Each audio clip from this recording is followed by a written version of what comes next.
Hi guys, so we've got one more little supplementary video for you. It's on what you did in class number 7, which is your half turns. So we're going to get right onto that. Remember, if we haven't given you a supplementary video to teach you how to lead something, you can presume that it's a passive lead. So the lead, your arms are just kind of staying with your body and your partner's moving with that and copying you. So let's get going. Alrighty guys, so you're in Jill and she's going to be helping us one more time. So if you remember from the last two supplementary videos that we got in week 3 were for both of your turns. And now essentially what we're doing today is exactly the same lead. The only difference, because we're doing half turns instead of full turns, is we're not going to let go of our bottom hand. So if I'm partnering up and making sure, as per usual, that my frame is nice and big, my elbows are about hands or fists distance away from your body, I'm connecting in with your 2 middle fingers, and she's connecting over with her 2 middle fingers. I'm going to show you once, and then I'm going to break it down to do a half turn. 1, 2, 3, 5, 6, 7. 1, 2, 3, 5, 6, 7. So you can see that essentially I'm doing the same exact lead on my top hand. The bottom hand isn't letting go, and because the bottom hand isn't letting go, my partner doesn't feel the need to continue that turn as she would if you had let go of your bottom hand. So by keeping the hand held, she's going to essentially block herself. So she's going to do her turn and create a situation here you can see in her arms where she can't keep going, because if she kept going we'd get all tangled up. So it's going to block by her own arm. Now, something to keep in mind when you're doing these half turns, when you're going into them, is that this arm movement, 1, 2, 3, up and over, isn't going down. So you can see I'm not going up and then going down the way I usually would. If I did a full turn, I would go 1, 2, 3, up, over, down, and that is what would turn my partner. But I'm not doing that, because if I go down, it's going to take me too long to turn her back. So I'm going 1, 2, 3, up, over, up, and I'm staying up here, so that as I go into her second turn to come out of it, 1, I'm just bringing that hand back to face me, and that's going to finish that half turn. So really, really slowly, let's try that together. 5, 6, 7, and 1, 2, 3, right turn, up, over, stop. Now you're going to keep this hand here and just in front of her face. Now you're both going to step forward. So remember we said in the footwork video, as she steps forward, she's going to occupy the same space that she would usually be occupying if she was stepping back facing me. Gents, you want to be careful that as you step forward on this foot, you're not stepping onto her foot. So you might need to just ever so slightly angle away from her foot to make sure that you're not going to tramp on her. Alright? Then I'm going to just take this hand from where it was, and I'm going to just direct it back to me, and that's going to be 5, 6, 7. Okay? So I'm literally just bringing it back to me. So here we go, 5, 6, 7, and 1, 2, 3, up, over, and forward, over, and 5, 6, 7. So it's really as easy as that. As she's going forward, you're letting that hand stay where it is, and then as she starts her turn, you're just bringing that arm backwards and finishing down as you usually would. So try not to overthink it and try not to overlead that. It's just an indication she already knows that she's done a half turn, because you've blocked her from doing a full turn. So you don't have to do too much leading there other than to just bring her back to face you.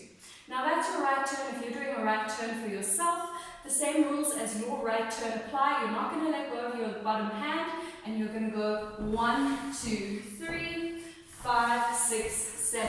So you can see very simply there, I kept holding on my right hand. My left hand went up from palm to face the ceiling, like a waiter holding a tray. 1, 2, 3. I'm going to keep it there. Remember, keep it high. Don't let it go down. And then step forward 5, 6, 7 to finish off. Okay?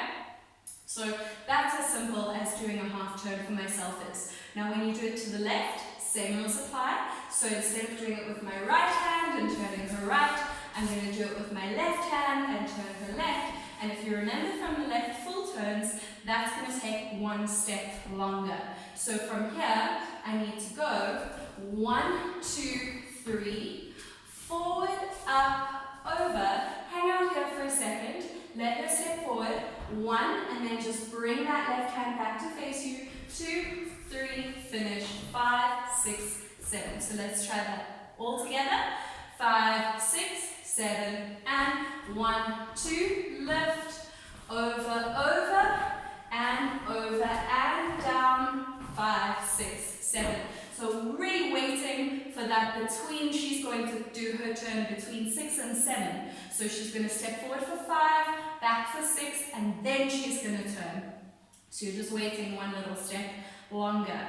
And then again for the guys, same exact thing for you. You're not letting go of your bottom hand, and you're turning left 2, 3, and back to the right, 1, 2, 3. So nice and easy, palm to face the ceiling. So as long as you're more or less comfortable with your footwork here, this lead is essentially, it is an active lead and you are leading a turn, but the only thing that's going to really tell you or your partner that you're doing a half turn instead of a full turn is that the bottom hand isn't letting go.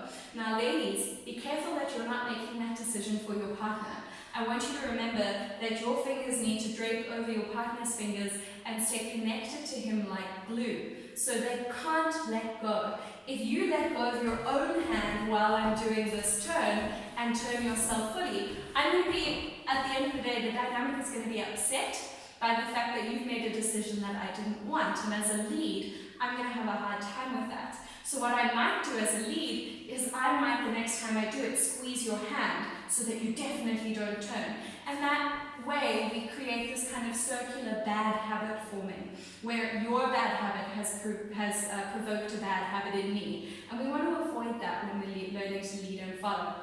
So I want you to make sure that your fingers lay heavy in your partner's hands all the time, almost like, I like to think of 2 sucker-lined tentacles. So 2 tentacles lined with suckers, and they're going to stick fast to your partner's hand.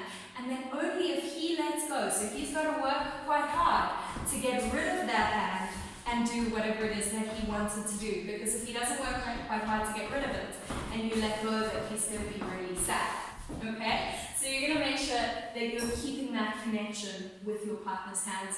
Nobody's on top, nobody's squeezing over, there's no unnecessary force, but because you're both invested in doing this correctly, and because you're both invested in the lead and follow process, you're both doing what you have to do to make it work. So remember guys, you want to always lead up, not out. So especially when you're doing turns, you never want to lead out and over her, because it's going to be very confusing for her, and also it's going to make you and your partner take steps that are too big. What you want is you want that arm to come up and over, so you can see higher rather than further out, okay?